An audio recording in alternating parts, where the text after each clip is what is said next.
আপনারা জানেন এই দখলদার ইউনূস বাহিনী এত ভয়ঙ্কর, এত নিষ্ঠুর যে এই 32 নম্বর বাড়ি, বঙ্গবন্ধু স্মৃতি বিজড়িত ঐতিহাসিক বাড়ি ভাঙার পরে এই নির্লজ্জ, এই ভয়ঙ্কর সরকার, এই সরকার বলাটাও আসলে ভুল, এই দখলদার বাহিনী তারা একটি প্রেস রিলিজ দিয়েছে। আমি সেই প্রেস রিলিজটা পড়বো এবং আপনাদেরকে কয়েকটা ঘটনা বলবো, যে ঘটনাগুলো আপনারা সাধারণ মানুষের মধ্যে ছড়িয়ে দেবেন। 6 ফেব্রুয়ারি চিফ অ্যাডভাইজার জিওভি নামে একটি ফেসবুক পেজ থেকে এই দখলদার বাহিনী একটি প্রেস রিলিজ ইস্যু করে, যেখানে বলা হয় ধানমন্ডির 32 নম্বর বাড়িতে ভাঙচুরের ঘটনা অনভিপ্রেত ও অনাকাঙ্ক্ষিত। ওরে বাবা! পলাতক অবস্থায় ভারতে বসে জুলাই অভ্যুত্থানের বিরুদ্ধে শেখ হাসিনার উস্কানিমূলক বক্তব্যের কারণে জনমনে গভীর ক্রোধের সৃষ্টি হয়েছে, যার বহিঃপ্রকাশ ঘটেছে। এই পুরো প্যারাটা মিথ্যে ভর্তি। কিভাবে?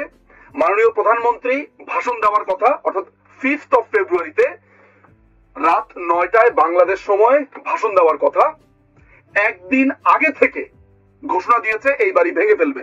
আপনারা জানেন যে ফ্রান্সে বসে পিনাকি ভট্টাচার্য এটার পুরো মাস্টার মাইন্ড ছিল, এবং সে কিভাবে মব ক্রিয়েট করেছে, সে কিভাবে মানুষকে একত্রিত করেছে, এবং ঘোষণা দিয়ে এই বাড়ি ভাঙার পুরো কার্যক্রম চলছিল। মাননীয় প্রধানমন্ত্রী যদি ফেব্রুয়ারির 5 তারিখে রাত 9টায় বাংলাদেশ সময় ভাষণ তখনও দেয়নি, তার আগেই এই মানুষজন কিভাবে বুঝলো যে এটা উস্কানিমূলক বক্তব্য হবে? মানে ভাষণের আগেই যদি কেউ বুঝে ফেলে এটা উস্কানিমূলক হবে, তাহলে তো বুঝতে হবে যে এটা পুরোটা হচ্ছে স্টেট ফান্ডেড এবং রাষ্ট্র এটার সম্পূর্ণভাবে অ্যাকোমোডেট করেছে। একে টাকা পয়সা দিয়ে, এই যে বুলডোজার এসেছে সেখানে লেখা ছিল ঢাকা উত্তর সিটি কর্পোরেশন, সেখানে সরকারি বুলডোজার এসেছে, সরকারি লোকরা এসেছে, পুলিশ সেখান থেকে সরে গেছে, আর্মি লোক দেখানো সেখানে এসে তারা সেখান থেকে হাসতে হাসতে চলে গেছে। অর্থাৎ পুরো রাষ্ট্র এই জিনিসটা করেছে, নাম দিয়েছে সাধারণ মানুষ করেছে, যেখানে আমাদের কাছে স্পষ্ট নিদর্শন আছে যে আইসিসের পতাকা উড়েছে, হামাসের পতাকা উড়েছে, সেখানে হিজবুত তাহরির ছেলেপেলেরা সেখানে ভিড় করেছে। যাই হোক, আমার এখানে সাধারণ মানুষ আপনাদের কাছে একটা বিনীত প্রশ্ন, সেটা হচ্ছে মাননীয় প্রধানমন্ত্রী আপনারা জানেন গত 3-3.5 মাস বা 4 মাস ধরেই বলা যেতে পারে যে পৃথিবীর বিভিন্ন দেশে যারা বাংলা ভাষাভাষী আছে, বাংলাদেশিরা আছে, তাদের উদ্দেশ্যে তিনি ভাষণ দিয়ে যাচ্ছিলেন। আমি নিজে লন্ডনের ইমপ্রেশন হলে একটি আপনার এরকম মিটিং এ আমি অ্যাটেন্ড করেছিলাম। এইভাবে তিনি সাউথ কোরিয়া, বেলজিয়াম, আমেরিকা, তারপরে হচ্ছে মধ্যপ্রাচ্যের বিভিন্ন দেশে, খুব সম্ভবত অস্ট্রেলিয়াতেও, কানাডাতেও, অর্থাৎ পৃথিবীর বিভিন্ন জায়গাতে মাননীয় প্রধানমন্ত্রী লাইভ ভাষণ দিয়েছিলেন। সেগুলো আপনারা শুনেছেন। সেগুলো তো ইন্টারনেটের জগতে, সেদিন যে ভাষণটা দিয়েছে 5 ফেব্রুয়ারি সেটাও ইন্টারনেটে। সুতরাং আগের যে ভাষণ দিয়েছে এরকম 50-60টা, সেগুলো এরকম লাইভ হয়েছে এবং আপনারা সেসব বক্তব্য দেখেছেন। তো এতগুলো ভাষণ দেওয়ার পরে জনমনে অসন্তোষ তৈরি হয়নি? খুবই পার্টিকুলারলি ছাত্রলীগের পেজ থেকে তিনি যখন ভাষণের ঘোষণা দিলেন তখন জনমনে অসন্তোষ তৈরি হলো, তাও 24 ঘন্টা আগে বা তারও আগে। মানে ভাষণ দেওয়ার আগেই যখন বলেছে বা বলছে যে উস্কানিমূলক বক্তব্যের কারণে জনতা সেখানে জড়ো হয়েছে, তাহলে বুঝতে হবে যে এই পুরো ব্যাপারটি প্ল্যান্ড। কারণ ভাষণের আগে তো কারো পক্ষে বোঝার কথা না যে তিনি কি বলবেন। এবং আপনারা ভাষণ শুনেছেন, আপনারা নিশ্চয়ই দেখেছেন, তার সেই ভাষণগুলোর অনেক অংশ আপনারা জানেন, এর আগের অন্যান্য ভাষণে শুনেছেন, এবং তিনি সেখানে সাধারণ ছাত্রদের উদ্দেশ্যে বলেছেন যে তার ছাত্রদের প্রতি রাগ নেই, ক্ষোভ নেই, এই বয়সটাই এমন, তারাও একসময় রাজনীতি করেছেন। এই কথাগুলো তো খুবই সত্য। সেখানে উস্কানিমূলক কি কথা আছে? ওই প্রেস রিলিজের এবার দ্বিতীয় প্যারাটা যদি আমরা লক্ষ্য করি, তাহলে সেখানে দেখতে পাই লেখা আছে গত 6 মাসে 32 নম্বর বাড়িটিতে কোনো ধরনের আক্রমণ, ধ্বংসযজ্ঞ হয়নি। গতকাল রাতে এটি ঘটেছে পলাতক শেখ হাসিনার বক্তব্য ঘিরে, যার দুটি অংশ আছে। মিথ্যাচারের যদি একটা ক্লাসিক এক্সাম্পল হয়, তাহলে বোধ করি এই তৃতীয় প্যারাটা, এটা মনে হয় ক্লাস 8 পাস ফারুকি লিখে দিয়েছে, কারণ ফারুকিকে দেখেছি এটা শেয়ার করতে। তো এই, আমি অন্যের কথা বলবো না, শুধুমাত্র 8 পাস ফারুকি যে এখন অপদেষ্টা হয়েছে, যখন সে অপদেষ্টা হয়নি, এই নাখালপাড়ার ড্রাগখোরটা এর আগে একটা স্ট্যাটাস দিয়েছিল, খুব সম্ভবত 5ই অগাস্টের পর। সে কি লিখেছিল সেটা নিশ্চয়ই আপনারা স্ক্রিনে দেখতে পাচ্ছেন। সেখানে সে আহ্বান করেছিল ইউনূস যাতে 32 নম্বরের পোড়া বাড়িটা দেখতে যায়, কারণ 5ই অগাস্ট বঙ্গবন্ধুর এই বাড়িটি, এই ঐতিহাসিক বাড়িটি আগুনে পুড়িয়ে দেওয়া হয়। তো 5ই অগাস্ট কি 6 মাসের অংশ নয়? বললো যে 6 মাসে এই বাড়িটির কোনো ক্ষতি করা হয়নি, কোনো ধরনের ধ্বংসযজ্ঞ চালানো হয়নি। তাহলে 5ই অগাস্টে যে এই বাড়িটা দাউ দাউ করে পুড়ছিল, যেটা আপনারা স্ক্রিনে দেখতে পাচ্ছেন, তাহলে সেটা কি? এই বাড়িটা 5ই অগাস্টে পড়েছে, এরপরে এটাকে ঘুরিয়ে দেওয়ার জন্য তাদের ভেতরের যেই অমানসিক চিন্তাটা, অমানসিক আকাঙ্ক্ষাটা, সেটাই বাস্তবায়ন করেছে। কিন্তু এই অপদেষ্টা ফারুকী তখন বলেছিল যে এই বাড়ি পুড়িয়ে দেওয়া দেখতে যাবে কিনা ইউনূস। এখন সে নিজেই প্রেস রিলিজ লিখছে এবং সেটি শেয়ার দিচ্ছে। এই প্রেস রিলিজের 3য় নাম্বার প্যারাতে লেখা আছে যে, 3য় এবং 4র্থ প্যারাটা দুটো একসাথেই পড়ি। সেটা হচ্ছে যে, শেখ হাসিনা দুর্নীতি, সন্ত্রাস, অমানবিক প্রক্রিয়ায় নিপীড়ন চালিয়ে ক্ষমতায় থাকলেন, যে সুরে কথা বলতেন, গণঅভ্যুত্থানের মুখে পালিয়ে যাওয়ার পরও তিনি একই হুমকি দাবি করে জুলাই গণঅভ্যুত্থানে অংশ নেওয়ার প্রতিটি মানুষের বিরুদ্ধে কথা বলে চলেছেন। এর আগের প্যারাতে লিখেছে, জুলাই গণঅভ্যুত্থানে যারা আত্মদান করেছেন, শেখ হাসিনা তাদেরকে অপমান করেছেন, অপমাননা করেছেন। মাননীয় প্রধানমন্ত্রী অপমান অবমাননা করেছেন? মাননীয় প্রধানমন্ত্রী কোথায় অপমান অবমাননা করেছেন? সবচাইতে বড় ব্যাপার হচ্ছে, মানে আমি ধরেন অন্য যুক্তি যাওয়ার আগে, যে উনি তো রাত্রের 9টার ভাষণ দেনই নাই, তার আগেই 32 নম্বরে আক্রমণ শুরু হয়ে গেছে। রাত 9টায় ভাষণ, তার আগে আক্রমণ। তো ভাষণের আগে উস্কানি। উনার কি বাক স্বাধীনতা নেই? বাংলাদেশের সংবিধানে প্রত্যেকটি মানুষ আইনের শাসন পাওয়ার অধিকার রয়েছে অনুচ্ছেদ 27 অনুযায়ী। একই সাথে প্রত্যেকটি মানুষের বাক স্বাধীনতা রয়েছে। সেই বাক স্বাধীনতা কি মাননীয় প্রধানমন্ত্রীর নেই?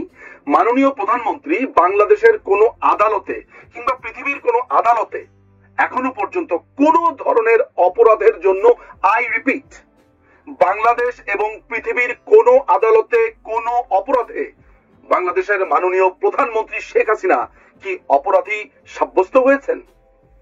হননি। বলা হয়ে থাকে, আইনের একটা বড় প্রিন্সিপাল হচ্ছে ইনোসেন্ট আনটিল প্রুভেন গিলটি। যদি তিনি অপরাধ সাব্যস্ত হতেন কোথাও, তাহলেও কি তার বাক স্বাধীনতা ক্ষুণ্ণ হতো? কোথাও কি পৃথিবীর লেখা আছে যে যার বিরুদ্ধে অভিযোগ আনা হয় তিনি কথা বলতে পারবেন না? যার বিরুদ্ধে অভিযোগ আনা হয় তিনি পৃথিবীর কোন জায়গা থেকে কথা বলতে পারবেন না, তার দেশে কথা বলতে পারবেন না, এমন কোন কথা কি আছে? এগুলোর প্রকাশ তো আমরা দেখেছি যে 32 পড়ানো নিয়ে মন্তব্য করবার কারণে বই মেলাতে এই নোংরা কথিত প্রেস সচিব শফিকুল আলমের এই ডাস্টবিন ইস্যুতে যখন মেহের আফরোজ শাওন, বাংলাদেশের একজন অন্যতম অভিনেত্রী, তিনি কথা বলেছেন, তাকে গ্রেফতার করা হয়েছে। গ্রেফতার করা হয়েছে বাংলাদেশের আরেকজন অন্যতম অভিনেত্রী সোহানা সাবাকে। কেন? তারা কথা বলেছেন। অথচ ইউনূস যখন এই ক্ষমতা দখল করলো, এই দখলদার বাহিনীর শুরুতে এসে বলেছে প্রত্যেকেই কথা বলার স্বাধীনতা আছে। এই কি কথা বলার স্বাধীনতা যে শুধুমাত্র প্রতিবাদ করবার জন্য তাদেরকে গ্রেফতার করা হয়েছে? মাননীয় প্রধানমন্ত্রীকে যে বারবার বলা হচ্ছে তিনি কথা বলতে পারবেন না, কেন কথা বলতে পারবেন না? কিসের জন্য পারবেন না? কোন আইনে পারবেন না? একটা আইন পৃথিবীর কেউ কি আমাকে দেখাতে পারবে যে এই কারণে তিনি কথা বলতে পারবেন না? মানে কথা বলবার বিরুদ্ধে কোন আইন কি বাংলাদেশে হয়েছে? নাকি এটা গায়ের জোরে প্রতিষ্ঠা করতে চাচ্ছে? তার থেকেও বড় কথা যে এইভাবে মাসের পর মাস মাননীয় প্রধানমন্ত্রী বক্তৃতা দিলেন, অনেকবার ভাষণ দিয়েছেন। তো মাননীয় প্রধানমন্ত্রী সেই ভাষণগুলোর সাথে তো এই ভাষণ মোটামুটি বলা যায় যে কাছাকাছি। সেখানে ছাত্রদের উদ্দেশ্যে কিছু কথা ছিল। সেই ছাত্রদের উদ্দেশ্যে কথাগুলো কি ছিল? যে তারা অনেকের প্ররোচনা তো সেখানে এসেছে, ছাত্রদের প্রতি রাগ নেই, তারাও একসময় আন্দোলন করেছেন। তাহলে কি ভয় এটা যে মাননীয় প্রধানমন্ত্রীর বক্তব্যে এই সময়ের যারা সন্তানরা আছে, যারা ভুল ক্রমে তাদের ওই কথিত জঙ্গি হামলাতে গেছে, তারা তাদের ভুল বুঝতে পারবে, বাংলাদেশ আওয়ামী লীগের দিকেই তারা ধাবিত হবে? এই কি ভয়? নাকি বিএনপি ইলেকশনের কথা বলছে, বিএনপি কে ভয় দেখানোর জন্য এই পুরো কর্মকাণ্ড সাজানো হয়েছে যাতে ইলেকশনের কথা না বলে? নাকি এইটা ছিল এমন একটা শোডাউন, তাদের যে দল আছে নাগরিক কমিটি, তারা যে কিংস পার্টি বানাচ্ছে, সেই পার্টি এরকম মারমার কাট করে জানান দিল যে তারা বাংলাদেশে কি করতে আসছে? আমার তো মনে হচ্ছে যে নির্বাচনের কথা যে বারবার বলছিল বিএনপি এবং অন্যান্য দলগুলো, তাদেরকে দমানোর জন্য, তাদেরকে ভয় দেখানোর জন্য, যে নির্বাচনের কথা যদি আরেকবার বলো তাহলে আমরা এই ঘটনাগুলো ঘটাবো। এটাই সম্ভবত রিজন, এটাই সম্ভবত কারণ এই ঐতিহাসিক বাড়িকে গুড়িয়ে দেওয়ার মধ্য দিয়ে তারা সেটা করেছে। প্রিয় দর্শক, প্রিয় সমর্থক যারা আছেন, যারা দেখছেন, যারা বাংলাদেশ আওয়ামী লীগকে ভালোবাসেন, মুক্তিযুদ্ধকে ভালোবাসেন, বঙ্গবন্ধুকে ভালোবাসেন, আপনারা এই বক্তব্যগুলো ছড়িয়ে দিন, জানিয়ে দিন এই যুক্তিগুলো যে মাননীয় প্রধানমন্ত্রীর কি বাক স্বাধীনতা নেই? মাননীয় প্রধানমন্ত্রীর বিরুদ্ধে কোনো অভিযোগ কি প্রমাণিত হয়েছে যে তিনি কথা বলতে পারবেন না? মাননীয় প্রধানমন্ত্রী রাত 9টায় ভাষণ দেওয়ার আগেই, তার কথা আগেই, যখন এই 32 নম্বর পড়াতে আসলো, ঘুরাতে আসলো, তার আগেই কিভাবে বুঝলো যে তিনি উস্কানিমূলক বক্তব্য দিবেন? বক্তব্যের আগেই কিভাবে সেটা বোঝা সম্ভব? এই প্রশ্নগুলো করুন, এই যুক্তিগুলো দেখান এবং জনে জনে ছড়িয়ে দিন। আমাদের হাতে যে অস্ত্র আছে, আমাদের হাতে শক্তি আছে, এই বক্তব্যগুলো ছড়িয়ে দেওয়ার, এই বক্তব্যগুলো মানুষের কাছে পৌঁছে দেওয়ার, সেটা করেন। এই ক্ষমতাটুকুর পুরো ব্যবহার আমরা করব। বাংলাদেশের মানুষকে জাগিয়ে তুলুন, বাংলাদেশের মানুষকে বলুন এই নমরুদ সরকার, এই ভয়ঙ্কর সরকারের পতন ঘটাতেই হবে এবং ভয়ঙ্কর ভাবেই ঘটাতে হবে।